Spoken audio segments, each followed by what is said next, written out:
The Profound Concentration of Nectar is a key Dzogchen text within the Longchen Nyingtik cycle, revealed by Jamyang Khyentse Wangpo, a pivotal figure in the 19th century Rimé movement. This profound work offers a visionary synthesis of the path of great perfection, emphasizing the effortless resting in Rigpa, the luminous, empty nature of mind. Framed as a nectar-like transmission of wisdom, it condenses the heart of the Longchen Nyingtik into a poetic and experiential meditation. The text inspires deep devotion, samadhi, and direct realization, making it a treasured guide for those engaging in advanced Dzogchen practice. This is a rather long text with a number of sections. I have divided it into 3 recordings. Each recording begins with a brief explanation of the 3 parts, so that listeners attempting to accomplish the practice do not become confused. For more information about the Longchen Nyingtik cycle, please refer to the notes accompanying the recording. Longchen Nyingtik Teachings 3 of 3. A Profound Concentration of Nectar. Essentialized stages of visualization for the preliminary practices of the heart essence of the vast expanse. By Jamyang Khyentse Wangpo. Namo Guru Pya. This is a guide to regularly practicing the stages of the preliminaries of the Dzogchen Longchen Nyingtik. This is the final of 3 recordings in the series. First, we listened to the ordinary preliminaries and the first 2 parts of the extraordinary preliminaries, taking refuge and cultivating bodhicitta. Second, we listened to the extraordinary preliminaries, meditation practice. This included Part 3, meditation and recitation of Vajrasattva, Part 4, the mandala offering, and Part 5, accumulation of the kusali. In this 3rd recording, we approach the last part of meditation practice instructions, Part 6, Guru Yoga. This part is organized into 3 sections. 1. Visualization of the objects of refuge. 2. The 7-branch practice. And 3. Prayer and empowerment. This concludes the practice. May you find it fruitful. Part 6, Guru Yoga. First, visualization of the objects of refuge. As you recite the verses beginning, Emaho, my entire perception, spontaneously perfect, etc., visualize the following. Wherever space pervades, perception pervades, and the entire extent of your perception is a pure realm. As the ordinary way you perceive dissolves into space, the paradise of infinite purity arises by itself, spontaneously perfect, as the great Akanistha palace of lotus light, manifestly sublime in its design, ornamentation, and limitless structure. You are at its center.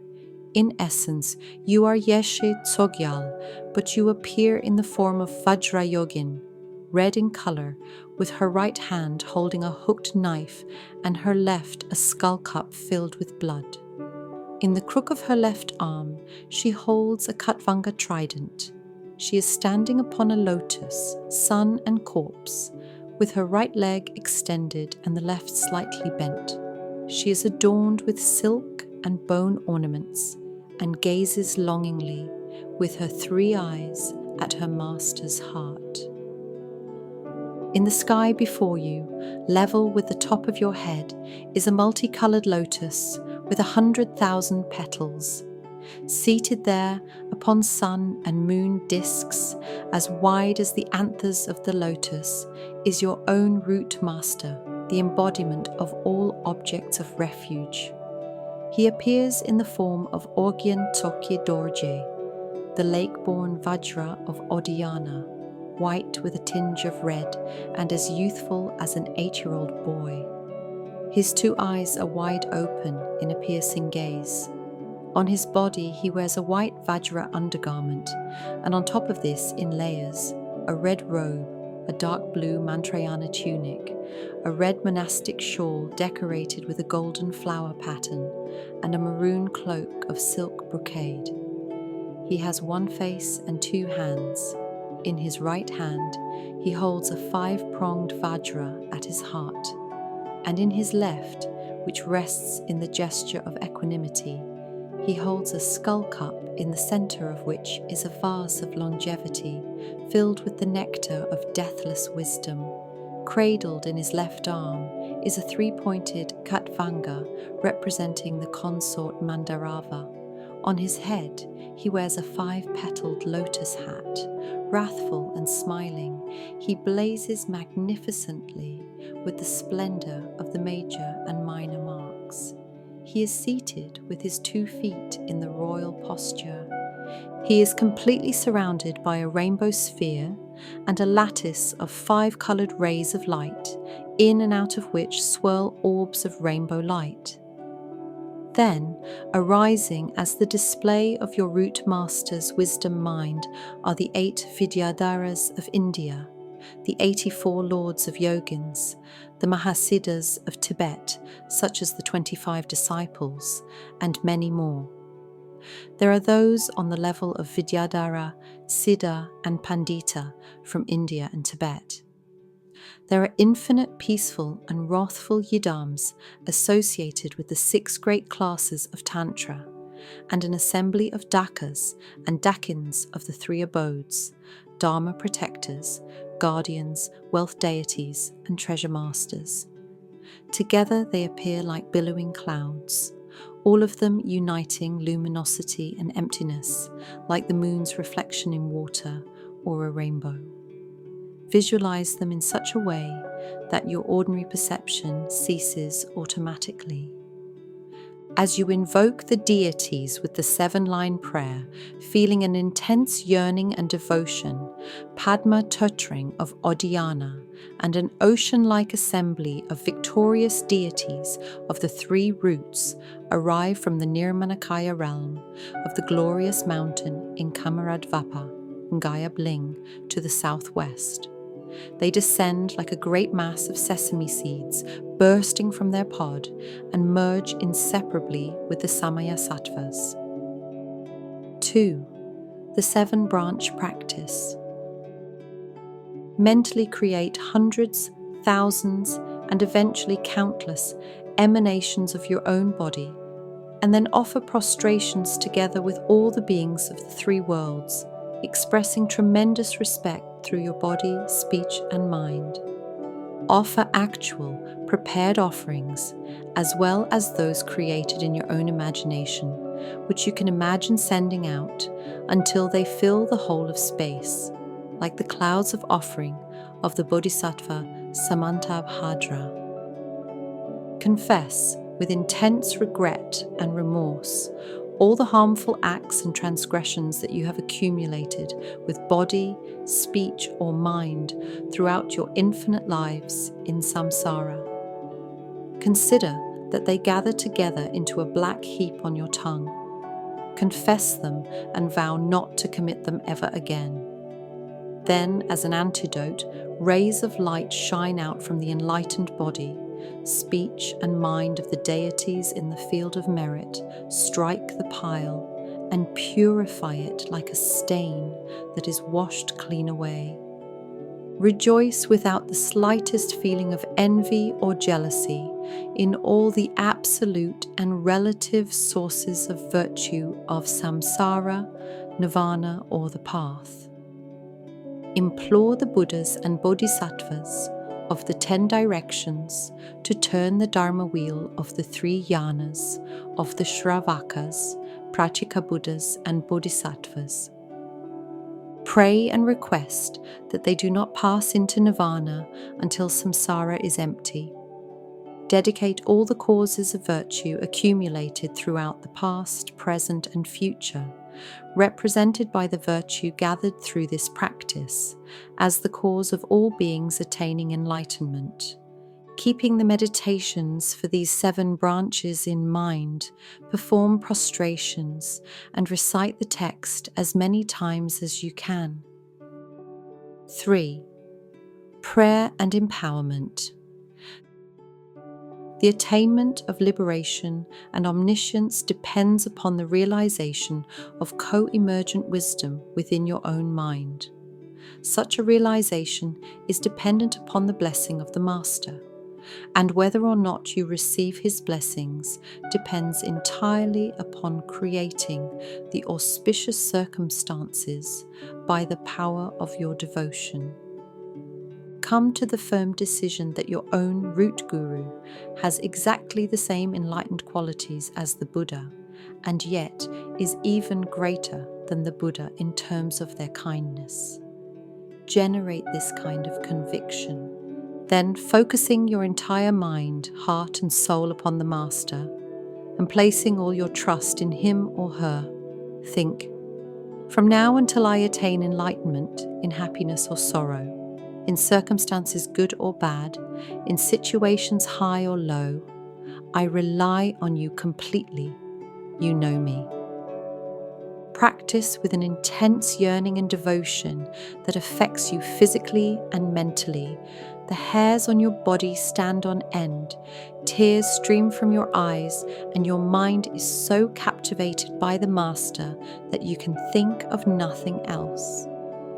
Recite "O Guru Rinpoche, Precious One," etc., as many times as possible, and then recite "I have no one else to turn to," etc. After reciting these verses several times, practice the combined yoga of prayer and invocation by reciting the Vajraguru mantra.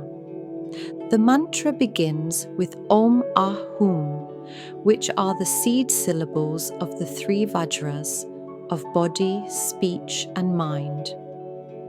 Vajra signifies the Dharmakaya, since, like the adamantine Vajra, it cannot be cut or destroyed by the elaborations of conceptual thought. Guru signifies the Sambhogakaya, which is heavily laden with the qualities of the 7 aspects of union.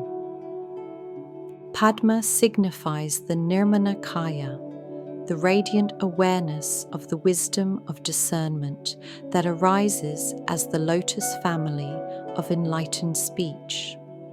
Remembering the qualities of the great Guru of Odhyana, who is inseparable from these 3 kayas, pray with the continuous devotion that is the intrinsic display of the nature of mind, free from the elaboration of conceptual thought. All the supreme and ordinary accomplishments, siddhi, are obtained through the power of this prayer and by thinking, may they be bestowed upon my mind stream this very instant. At times, recognize your environment as the palace of the glorious copper-colored mountain and all beings within it as the Odhyana Guru and the assembly of Dekas and Dekins. Remember that all sound is the spontaneous sound of the mantra, and that secretly the movements of mind liberate themselves without leaving any trace behind, just like the path of a bird in flight. At the end, recite the lineage prayer while bringing to mind the wonderful qualities of the root and lineage masters, making aspirations and feeling an intense yearning and devotion. Then consider that, as a result of this, the retinue dissolves into the root master. From your root master, who is the embodiment of all the objects of refuge, you receive the 4 empowerments, according to the description in the root text. After receiving the empowerments through combining the recitation with visualization, the master's body, speech, and mind merge inseparably with your own body, speech, and mind, the 3 doors, and you experience a state of naked awareness and emptiness. Recite the mantra while maintaining this state of nowness. Then, as you conclude the session, recite, "When my life is at an end, etc., and visualize the following dissolution as the perfection stage practice. As a result of your intense longing for the Master, his compassion for you increases, and he smiles and looks at you lovingly. From his heart, a single ray of warm, red light streams out and touches you, Vajrayogin, at your heart, so that your body and mind are instantly overcome by a feeling of bliss. At the end, you melt into red light, which is of the nature of great bliss, and shrink to a pea-sized sphere of light, inner air and mind indivisible. This sphere then flies up into Guru Rinpoche's heart like a shooting spark, and there it merges with his wisdom mind. Rest in that state. Arise from the meditation, and like a fish leaping out of water, visualize yourself in the basic form of the deity and the environment as a pure realm, just as before. Recite, "Glorious Root Lama, Precious One, dwell on the crown of my head," etc., and chant additional general prayers of dedication and aspiration, but also the secret path to the Mountain of Glory, a prayer of aspiration for the copper-coloured Mountain of Glory. In between sessions, the general practice is the yoga of recognizing sights, sounds and thoughts as deity, mantra and wisdom, the so-called 3 transformations, according to the explanation given above in the section on the visualization for the mantra recitation. In particular, you should offer the first portion of your food and drink, considering that it has the nature of nectar, and any new clothes you may receive, considering them to be made from divine fabric, to the Master at the crown of your head. Whatever you perceive through your 6 senses, good or bad, positive or negative, do not get caught up in ordinary patterns of thought, but instead maintain the vivid awareness of deity, mantra, and wisdom. At night, when it is time to sleep, pray for the welfare of both yourself and all others, with the Sampa Lundrupma, the prayer to Guru Rinpoche that spontaneously fulfills all wishes, or especially the aspiration prayer of training in the pure realms of the 3 kayas. At the conclusion, the Master descends through your Brahma aperture and arrives at your heart, which has the form of a 4-petaled lotus. He then emanates rays of light to fill your whole body. As you drift into sleep, focusing your attention upon these clear rays, maintain the sense that your mind and the wisdom mind of the Master are united inseparably. Alternatively, you can imagine that the rays of light strike the outer world, visualized clearly as the celestial palace, which then melts into light like salt dissolving in water. This light dissolves into the inhabitants, all sentient beings who are visualized as deities. They dissolve into you dissolve into the Master, and he is purified into non-conceptual clear light. Relax in inner clarity, the union of naked awareness and emptiness uninterrupted by any other thought. It is a state of absorption, but not one of dullness. Should you wake, cut the momentum of any wild, excited thoughts or dreams, and then by continually maintaining the vivid state of clear light, you will recognize the luminosity of sleep and dream. Then, when you wake up in the morning, practice the yoga of rising at dawn and all that has been explained here in 4 or however many sessions you prefer. Moreover, when the time for death approaches, to practice the dissolution visualization of the perfection stage and then rest with your awareness merged into space is considered the king of all transferences, phawa, or transference practices.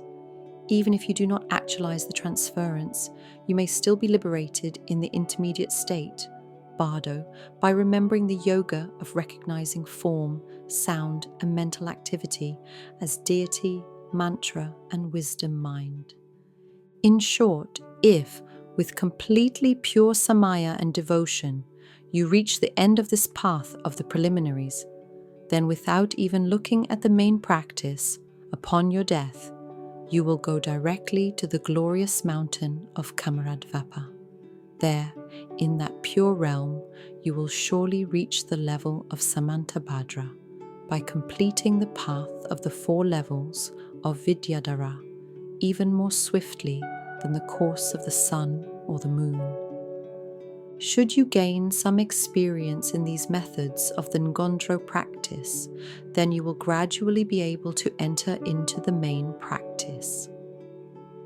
The path relating to the vase empowerment is the generation stage practice of the peaceful and wrathful Vidyadharas. The path relating to the secret empowerment is the practice of controlling the inner air and generating inner heat. The path relating to the knowledge-wisdom empowerment is the practice of hidden meaning and skillful means. The path of the 4th empowerment consists of Trekchu and Togal. By bringing them all together into an essential practice and applying yourself to it with diligence, you should attain the level of Vajradhara, the state of primordial union, within this very lifetime. This compilation, in a brief, clear, and essential form, of the stages of visualization required for the regular practice of the Longchen Nyingtik Preliminaries from the Great Perfection, the Excellent Path to Omniscience, was composed by Khyentse Wangpo, the devoted servant who pleases the omniscient Master, in accordance with the oral teachings and instructions of my Masters, solely with the wish to benefit those fortunate ones first setting out on this path. May the merit of this be the cause for all beings swiftly attaining the level of the immortal Pema Turtring. Thank you for listening. Please refer to the written notes accompanying this recording for information on the translators of this work. May all beings be free of suffering and reach enlightenment